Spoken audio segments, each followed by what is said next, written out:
Hello and welcome to IYF education. तो मैं पंकज स्वागत करता हूँ आपके हमारे इस चैनल। तो मैं जो ये सेशन लाया हूँ इसमें हम पिछले जितनी भी हमारी पिछली वीडियो रही है उसमें हम ये जितने भी इम्पोर्टेंट क्वेश्चन हैं जो एग्ज़ाम में आने की संभावनाएं हैं या एग्ज़ाम में आए हैं हमने वो क्वेश्चन कराए हैं। तो मैंने जो क्वेश्चन पेपर पिछले ईयर के देखे हैं उसमें देखा ये एनालाइज़ किया कि उसमें परिवहन से क्वेश्चन जो है वो हर साल एक नए क्वेश्चन पूछा जा रहा है। तो पिछले विगत 2 वर्षों के जो क्वेश्चन पेपर थे उसमें परिवहन से क्वेश्चन 2 टाइप के पूछे। एक में वायु परिवहन के लाभ पूछे गए थे और उससे पहले वाले क्वेश्चन में पूछा गया था कि जल मार्गों के क्या लाभ है। ठीक, यानी कि परिवहन से जो क्वेश्चन है 6 मार्क्स के जो क्वेश्चन है उसमें पूछे जा रहे हैं। तो मेरी जो 2 वीडियो है परिवहन, हमारी जो प्रीवियस की जो 2 वीडियोस में मैंने बना रखी है जिसमें हमने सड़क के बारे में, के यातायात के बारे में हमने पूरे अच्छे से उस पर बताया है। तो आपको यहीं नीचे डिस्क्रिप्शन में आपको लिंक मिल जाएगा या आई बटन पे आप देखिएगा, वहाँ पे हमारी जो प्रीवियस वीडियो है वो आपको मिल जाएगी परिवहन से रिलेटेड। और आज जो मैं परिवहन की बात करूँगा, आज जिस परिवहन की मैं बात करूँगा उसमें हम पढ़ेंगे, हमारा टॉपिक रहता है एक वायु के बारे में पढ़ेंगे, वायु परिवहन, और दूसरा होगा हमारा जल मार्ग। ठीक, जल मार्ग। सड़क यातायात और रेल यातायात तो हम कर चुके हैं, उस पर पूरा वीडियो बन चुका है। आज की बारी, आज जो हम करेंगे वायु और जल मार्ग। ठीक है, तो चलिए शुरू करते हैं। आज हम पढ़ाएंगे वायु मार्ग से स्टार्ट करते हैं। तो वायु मार्ग के किस तरीके से इसका लाभ है, हानि है, सारा डिस्कस करेंगे। एग्जाम में इनके वायु मार्ग के लाभ और हानि ही पूछा जाता है किसी भी मार्ग का, चाहे सड़क हो, चाहे रेल हो, वायु हो, जल मार्ग हो। उसमें आपसे सीधा सीधा पूछ, या तो उस मार्ग का लाभ पूछेगा या उस मार्ग से हानि पूछेगा। तो या हो सकता है दोनों पूछ लेता है, तो आपको दोनों ही पता होना चाहिए। परिवहन, इसका लाभ और इसका महत्व भी देख सकते। अगर एग्जाम में आ जाए लाभ की जगह अगर महत्व आ जाए तो भी आपको लाभ एक यही पॉइंट लिखना है लाभ की। तो सबसे पहला पॉइंट है कि यह परिवहन क्या है, सबसे तेज परिवहन है और कुछ ही घंटों में क्या कर सकता है, सैकड़ों की दूरी ये तय कर सकता है। सेकंड पॉइंट है कि जो दुर्गम रास्ते होते हैं, दुर्गम सड़कों पर, दुर्गम रास्तों पर यह परिवहन सुगम है।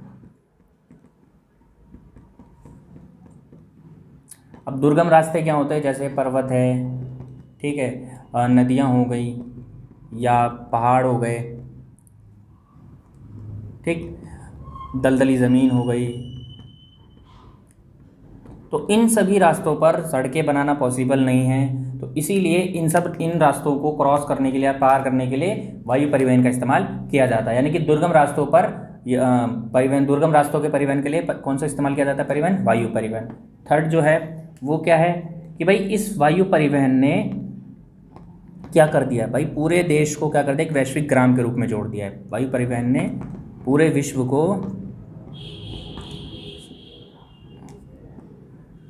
विश्व को एक ग्राम के रूप में जोड़ दिया है। ग्राम,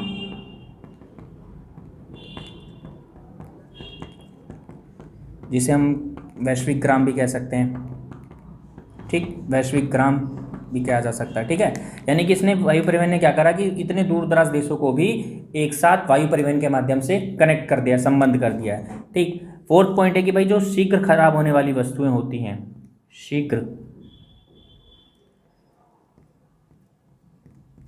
शीघ्र खराब होने वाली वस्तुओं को जल्दी से जल्दी उनके गंतव्य स्थान तक पहुंचा दिया जाता है। ठीक है ना, किसके माध्यम से, वायु परिवहन के माध्यम से हो। तो ये इसके क्या हैं, लाभ हैं कि होने वाली वस्तुओं को तुरंत गंतव्य स्थान तक पहुंचाना।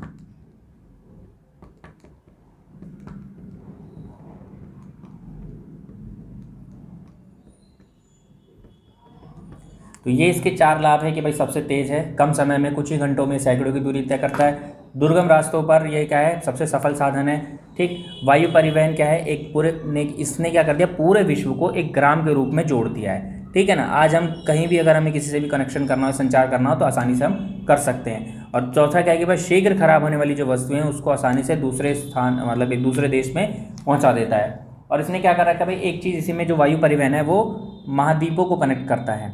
जितने भी महाद्वीप है उनको आसानी से संबंध, उसको जोड़ दिया है, महाद्वीपों को आपस में जोड़ दिया है कनेक्शन के माध्यम से, परिवहन के माध्यम से। ठीक, तो ये थे इसके लाभ। तो इसको पूरा देख लेना, कर लेना, और इसी में ऐड कर देते हैं हानि। तो अब मैं बताऊंगा इसकी हानि क्या है। ये तो थे महत्व और लाभ, वरना वायु परिवहन के हानि क्या क्या है। ठीक है ना, तो हानि में अगर देखें तो सबसे पहले जो हानि होती है वो है कि ख़राब मौसम के दौरान इसका इस्तेमाल नहीं किया जा सकता। अगर ख़राब है, बारिश हो रही है या बादल लगे हुए हैं, तो इस सिचुएशन में क्या होता है कि भाई आंधी तूफान आता है तो इस परिवहन का इस्तेमाल मतलब नहीं किया जा सकता। ठीक, क्योंकि जब मौसम एकदम साफ़ हो, बादल आसमान पूरा साफ़ हो, तभी इस क्या कहते हैं परिवहन का इस्तेमाल किया जाता है। दूसरा है कि अत्यधिक भारी, यानी कि यह अत्यधिक भार उठाने में सक्षम नहीं है।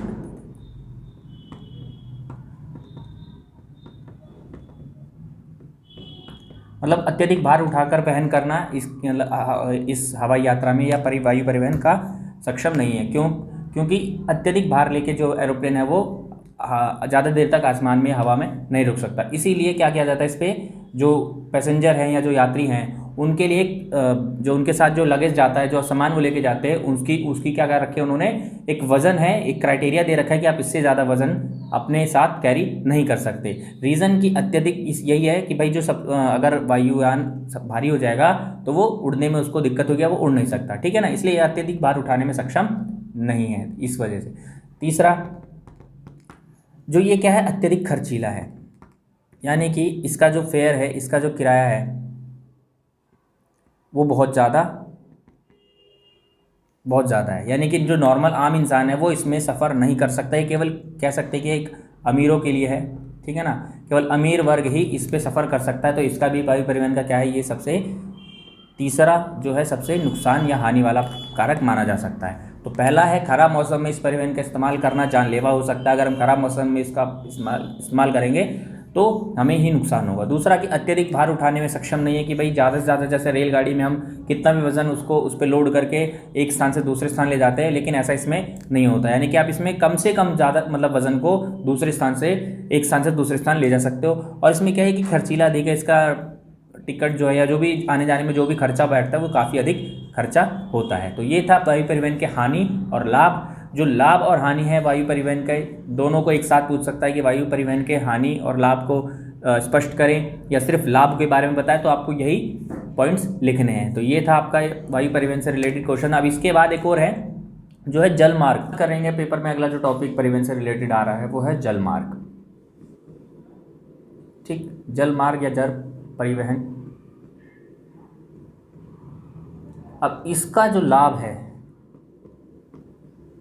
वो मैं बता दूं आपको। तो लाभ का क्या है, सबसे सस्ता साधन है।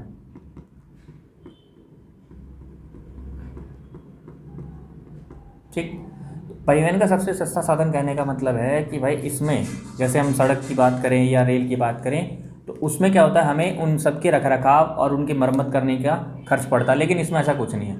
ठीक है ना, यानी इसमें हमें किसी प्रकार का कोई मरम्मत या कोई रखरखाव करने की इसमें ज़रूरत नहीं पड़ती, क्योंकि इसमें मार्ग ही नहीं बनाना पड़ता। जल मार्ग में सबसे बड़ी बात है कि उसमें कोई किसी भी प्रकार की सड़क या रेल यातायात की तरह मार्ग नहीं बनाना पड़ता, इसीलिए हमें क्या पड़ता है, सस्ता पड़ता है। सेकंड है कि ज़्यादातर जो विदेशी व्यापार है जल मार्गों द्वारा होता है।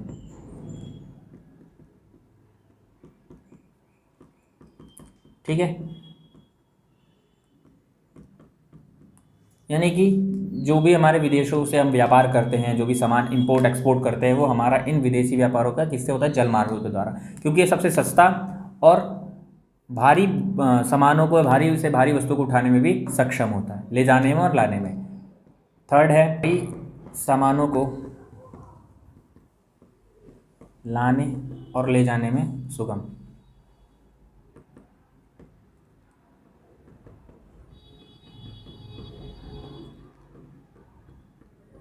ठीक, अब भारी जितने भी सामान होते हैं विदेशी व्यापार के माध्यम से, मतलब जो भी इन जल परिवहन के माध्यम से हम इसको लाने और ले जाने में सक्षम होते हैं, कोई दिक्कत नहीं आती इसमें। ठीक, फोर्थ है कि जब प्राकृतिक आपदाएं आती हैं,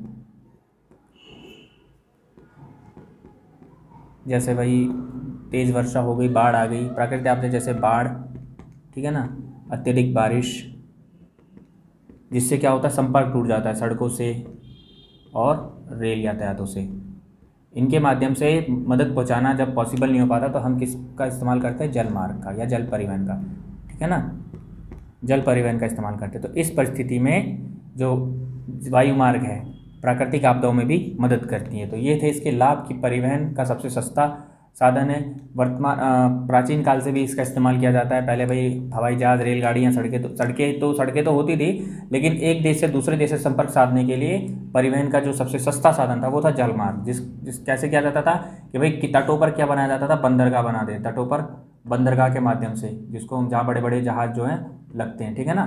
तो इन बंदरगाहों पे नावें रहती थी, उस पर सामान लाद कर दूसरे देश ले जाया जाता था। इसी क्यों, क्योंकि ये सस्ता पड़ता था। ठीक, विदेशी व्यापार जल मार्गों द्वारा, ज़्यादातर जो विदेशी व्यापार है वो सभी के सभी जल मार्गों द्वारा किए जाते हैं। ठीक, भारी सामानों को लाने, जितने भी जो भी हैवी व्हीकल्स होते, हैवी जो भी प्रोडक्ट्स होते हैं, उनको हम किसके माध्यम से ढोते हैं, जल मार्गों के माध्यम से। प्राकृतिक आपदाओं में, जब प्राकृतिक आपदा आती है जैसे बाढ़ या अत्यधिक वर्षा के कारण पानी बहाव तेज आ जाता है, तो सड़कों और रेल से हमारा जो कनेक्शन है वो दूसरे देशों या अंतर्राज्य या अन्य क्षेत्र से हमारा कनेक्शन टूट जाता है। तो इस परिस्थिति में जो जल परिवहन है वो सबसे अच्छा साधन है और वही मदद करता है। तो ये था वायु परिवहन के मार्ग के लाभ। और एग्जाम में सीधा आपसे डायरेक्ट क्वेश्चन में यही पूछेगा कि जल मार्ग के लाभ क्या हैं, और परिवहन, इस परिवहन का हानि भी वही है कि खराब मौसम में आप पानी में नहीं उतर सकते। ठीक, मौसम क्योंकि जब खराब होता है तो या फिर सुनामी आ जाए, बाढ़ आ जाए, पानी ज़्यादा लेवल हो जाता है, तो आप इसका इस्तेमाल नहीं कर सकते। जैसा वायु परिवहन में सेम इसमें भी है, आप लिख सकते हो, कुछ ज़्यादा अलग नहीं है। तो ये लाभ थे। एग्जाम में आएगा तो आपको ऐसे ही लिखना है, अलग से कुछ नहीं करना। ठीक है, तो पूरे के पूरे आपको नंबर जो हैं एग्जामिनर जो चेक करेगा वो आपको देगा। तो यहाँ तक का था आपका वीडियो। मेरी इस पर पहले भी 2 वीडियो हैं, रेल, सड़क, और आज मैंने जो बनाई है वायु परिवहन और जल परिवहन। तो इन तीनों में से ही पिछले 2 सालों से क्वेश्चन आ रहे हैं इस परिवहन के चैप्टर से। तो आप इन चारों को एक बार कर लीजिएगा, चारों में से एक ना एक तो पेपर में आएगा ही, क्योंकि पिछले साल वायु मार्ग और उससे पिछले साल जल मार्ग का पूछा है। तो हो सकता है आने वाले साल में, इस साल या नेक्स्ट, सड़क का और रेल यातायात का तो पूछ ही सकता है। ठीक है, तो इस चैनल को सब्सक्राइब करना भाई, ठीक है, लाइक करना और ज़्यादा से ज़्यादा भाई शेयर कर देना। ओके, चलो भाई, बाय।